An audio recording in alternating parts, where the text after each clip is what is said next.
Shalom, salam sejahtera untuk kita sekalian. Jemaat yang dikasihi Tuhan, kita akan belajar tentang seorang tokoh yang mempunyai peran penting di dalam pengabaran Injil.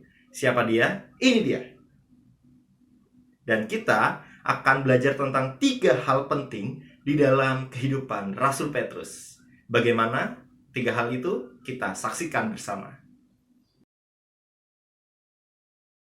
Hal pertama yang penting di dalam kehidupan Rasul Petrus, dia mempunyai sikap yang sangat berani untuk nekat. Hal ini bisa dilihat dari kisah Injil Yohanes 18 ayat 10. Lalu Simon Petrus yang membawa pedang menghuluskan pedang itu, menekankannya kepada hamba imam besar dan memutuskan telinga kanannya. Nama hamba itu Malkus. Berani menyerang anak buah imam besar. Malkus, di tengah situasi yang sangat mencekam, di tengah situasi penyerbuan para imam besar dan banyak tentara dan juga anak buah mereka, dan dia mencoba untuk melindungi Kristus. Dia menyerang siapapun yang ingin menangkap Kristus. Dan ini tentu menjadi kehendaknya, menjadi kehendak Petrus untuk bisa melindungi Yesus Kristus. Tetapi kita tahu bahwa bukan kehendak Petruslah yang seperti itu yang diingini oleh Tuhan, tetapi kehendak Tuhan Yesus Kristus yang memang menyerahkan dirinya untuk ditangkap.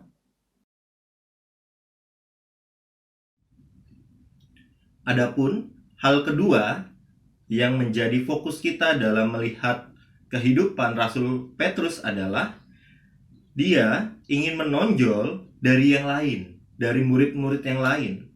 Dan itu bisa dilihat dari Markus 14 ayat 29. Kata Petrus kepadanya, "Biarpun mereka semua tergoncang imannya, aku tidak."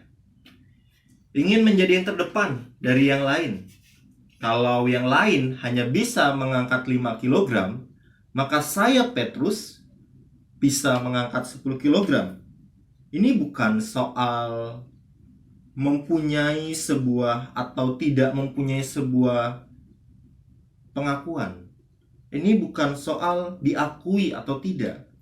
Pengakuan bahwa saya paling dari yang lain terkadang bisa membuat diri kita masuk dalam sebuah kesombongan. Dan ini yang terjadi dalam kehidupan Rasul Petrus. Yang ketiga adalah nyaring dulu, tindakan belakangan. Itu ada dalam Lukas 22 ayat 33. Jawab Petrus, "Tuhan, aku bersedia masuk penjara dan mati bersama-sama dengan Engkau."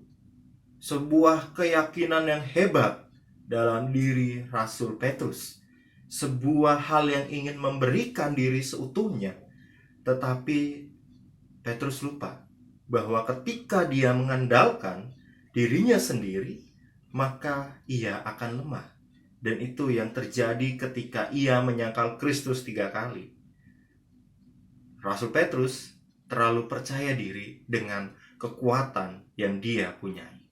Jemaat yang dikasihi Tuhan, itulah 3 hal yang bisa kita lihat dalam diri Rasul Petrus. Dan pada video selanjutnya, kita akan melihat 3 hal yang sangat berbeda yang bisa kita lihat di dalam pelayanan Rasul Petrus ketika ia mengabarkan Injil. Sekian dan terima kasih. Sampai berjumpa kembali.